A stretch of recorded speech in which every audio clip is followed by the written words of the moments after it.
सभी साथियों को जय हिंद। मैं आपका साथी डॉक्टर अशोक शर्मा एक बार फिर से आप सभी विनर्स का विनर्स वर्ल्ड के इस ऑनलाइन प्लेटफॉर्म पर स्वागत करता हूं।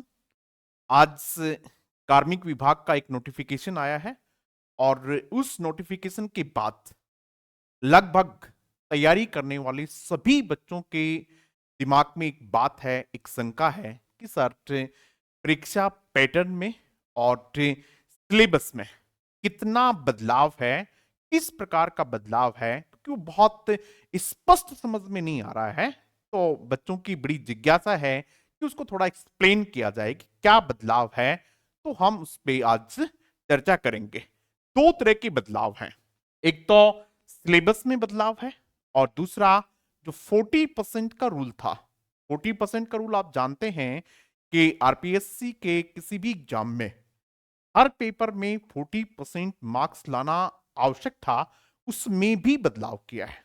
तो दोनों बदलावों पे आज हम चर्चा करेंगे। सबसे पहले फर्स्ट ग्रेड के पेपर में जो परिवर्तन किए हैं, हम सीधा उन परिवर्तन पे आते हैं, क्योंकि बातों को घुमा फिरा के करने की बजाय केवल उन्हीं बातों पे चर्चा करेंगे जो बातें आप लोगों को जानना आवश्यक हैं। उन्हीं बातों में हम चर्चा करेंगे। तो ये तो लिखा हुआ है कि कार्मिक विभाग का ये नोटिफिकेशन है और कब, आज 7 तारीख को कार्मिक विभाग ने इसको जारी किया है और इसमें हमारे काम की कौन कौन सी बात है, सीधा उस पे आ जाते हैं।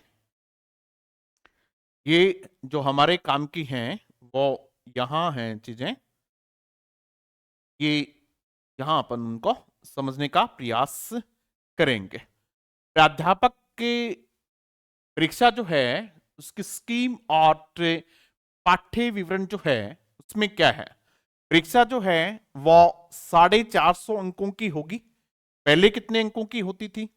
450। प्राध्यापक का मतलब फर्स्ट ग्रेड की एग्जाम की बात है। ये दोनों पेपर मिला के पहले कितने होते थे? वो ही 450 मार्क्स होते थे। यानी अब भी जो एग्जाम होगी वो कितने मार्क्स के लिए होगी? 450 मार्क्स के लिए होगी। 455 मार्क्स। क्लियर है बात भाई? इसमें देखिएगा, दो प्रश्न पत्र होंगे, यानी यहां भी किसी प्रकार का कोई बदलाव नहीं है। पहले भी दो प्रश्न पत्र होते थे, आज भी, यानी अभी जो नई स्कीम है उसके अनुसार भी कितने प्रश्न पत्र होने हैं? दो प्रश्न पत्र होने हैं। जो फर्स्ट पेपर है, प्रथम प्रश्न पत्र जो है वो 150 अंकों का होगा। पहले कितने अंकों का था? 150 अंकों का था। यानी यहां भी किसी प्रकार का कोई बदलाव नहीं है। द्वितीय प्रश्न पत्र जो है, सेकंड पेपर जो है, 300 अंकों का होगा। यानी यहां भी किसी प्रकार का कोई बदलाव नहीं है। समयावधि भी वही है, पहला जो हो 1.5 घंटे का है और दूसरा जो है 3 घंटे का है। ऑब्जेक्टिव होंगे, न्यूनतम आरक जो अंक है वो 40% होंगे, यानी 40% मार्क्स लाना आवश्यक है, ये इसमें कहा हुआ है। अनुसूचित जातियों व जनजातियों के अभ्यर्थियों के लिए उपरोक्त विषय नियत प्रतिशत में 5% का शिथिलन दिया जाएगा। यानी जो SC ST के लोग हैं उनको 5% की छूट रहेगी। यानी ये वो जो 40% का क्राइटेरिया है उसमें उनको 35% लाने होंगे। ये बात क्लियर है हमारे यहाँ। वही आगे बातें हैं कि नकारात्मक यानी नेगेटिव मार्किंग होगी, 1/3 होगी, ये सब चीजें हैं। अब चलते हैं अपन जो सिलेबस में है उसमें क्या बदलाव हो सकता है, थोड़ा दिया है यहाँ। भारतीय राष्ट्रीय आंदोलन पर विशेष बल देते हुए राजस्थान का इतिहास और भारतीय इतिहास, इस पर विशेष बल दिया जाएगा। ये किसका है? ये फर्स्ट ग्रेड के फर्स्ट पेपर की बात है। मानसिक क्षमता परीक्षण, सांख्यिकी, गणित, भाषा, हिंदी और इंग्लिश, ये जो पहले थे वो अब भी होंगे। ठीक है। उसके बाद में जो करंट वाला मामला था वो पहले था, अब भी होगा। सामान्य विज्ञान, भारतीय राजनीति, राजस्थान का भूगोल, शिक्षा, मनोविज्ञान, यहां एक बड़ा परिवर्तन है और इसी परिवर्तन को आप सब लोग जानना भी चाह रहे होंगे और यही सबसे बड़ा परिवर्तन भी यही है।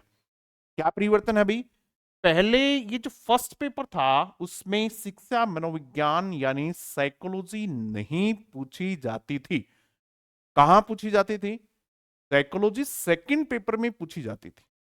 अब साइकोलॉजी किस में पूछी जाएगी? अब साइकोलॉजी फर्स्ट पेपर में पूछी जाएगी। साइकोलॉजी पूछी तो जाएगी, इसलिए आप तैयार कर रही हैं तो ठीक है, लेकिन पूछी कहां जाएगी?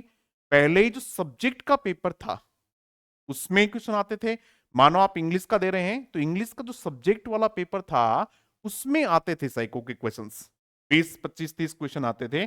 अब वो फर्स्ट पेपर में आएंगे और उतने क्वेश्चंस भी नहीं आएंगे, कम क्वेश्चन आएंगे, क्योंकि अब ये शैक्षिक प्रबंध जो पहले ही से ही फर्स्ट पेपर में था उसके साथ ही आएंगे। बाकी ये निःशुल्क अनिवार्य बाल शिक्षा का अधिकार अधिनियम ये सब ठीक था, पहले भी ऐसा ही था और अब भी ऐसा ही है। ये है आगे आपका जो का त्यो मामला है, इसमें किसी प्रकार का कोई चेंज नहीं है। तो ये तो था आपका सिलेबस से संबंधित चेंज, कि सिलेबस में क्या चेंज है। फर्स्ट ग्रेड के सिलेबस में ये चेंज बताया हुआ है।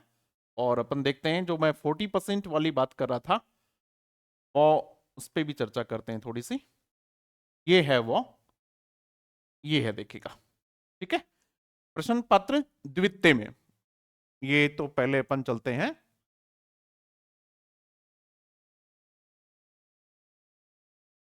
ये आपका जो है में यहां से देखते हैं, अभी फर्स्ट पेपर की बात करते हैं। प्रश्न पत्र फर्स्ट, ये फर्स्ट पेपर हो गया। सामान्य अध्ययन पेपर है, उसकी मद संख्या 5। 5 वाली कौन सी थी? वो ही थी जो कौन सी थी? शैक्षिक प्रबंध वाली। ये यहां लिखा हुआ है, विद्वान अभिव्यक्ति शैक्षिक प्रबंध के स्थान पर शैक्षिक मनोविज्ञान शैक्षिक प्रबंध होगा।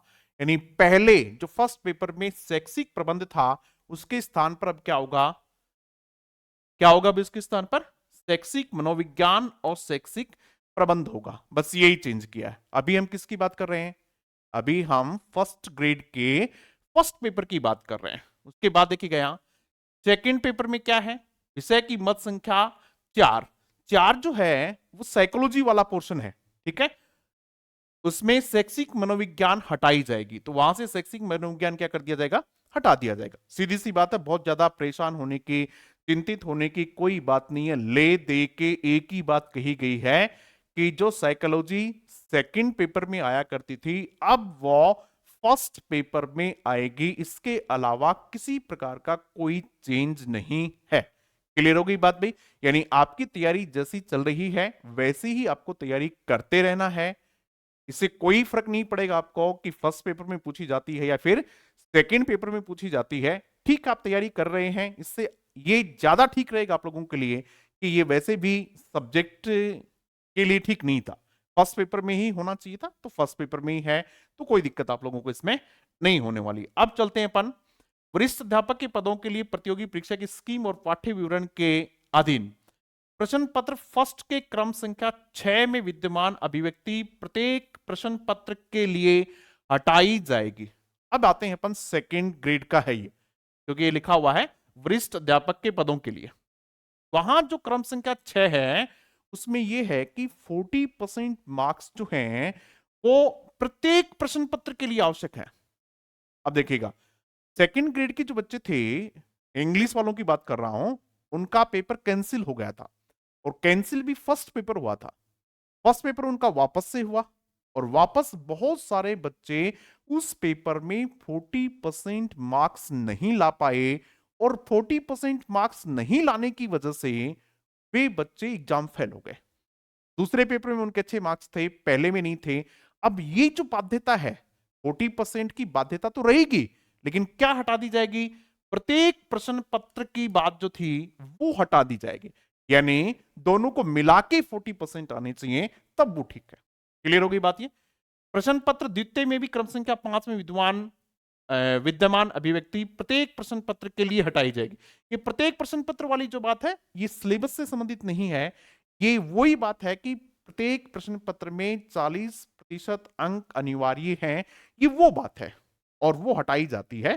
तो समझ में आ गई होगी ये दो बड़े परिवर्तन हैं और दोनों ही मैं मानता हूं कि दोनों ही सुखद परिवर्तन है। इसलिए दोनों ही परिवर्तनों से किसी प्रकार की दिक्कत किसी भी अभ्यर्थी को नहीं होनी चाहिए। इसलिए आपके जोश और जुनून में किसी प्रकार की कोई कमी नहीं आनी चाहिए। आपकी तैयारी को अब और गति मिलनी चाहिए। कि जो रोज रोज नोटिफिकेशंस आ रहे हैं, इसका मतलब ये है कि सरकार काम कर रही है और आप लोगों को अपने स्तर का जो काम है वो बिल्कुल अच्छी गति से रखना चाहिए। ऐसा नहीं हो कि भर्ती आ जाए और एग्जाम हो और उस समय आपकी तैयारी पूर्ण नहीं हो, क्योंकि तैयारी करने वाला जो काम है वो आपको ही करना पड़ेगा, वो कोई दूसरा नहीं करेगा। इसलिए तैयारी शुरू कर दें, शुरू की हुई है, गति बढ़ा दें, पूरे जोश और जुनून के साथ अपनी तैयारी को आगे बढ़ाएं। अदरवाइज परीक्षाएं हो जाएंगी और आप तैयारी की कमी की वजह से अपना सिलेक्शन नहीं ले पाएंगे। ऐसा नहीं हो कि एग्जाम के बाद रिजल्ट वाले दिन आप ऐसे सोचें कि साहब मैं थोड़ी तैयारी और कर लेता तो आज मुझे ऐसा नहीं सोचना पड़ता कि मेरा सिलेक्शन नहीं हुआ। आशा करता हूं कि आप सब लोग बहुत अच्छे से तैयारी करेंगे और ये जो अपॉर्चुनिटी आपको मिल रही है भर्तियों की, आप इसका जरूर फायदा उठाएंगे। चैनल पे पहली बार हैं तो निश्चित रूप से सब्सक्राइब कीजिएगा, अपने साथियों के साथ शेयर कीजिएगा। Thank you very much.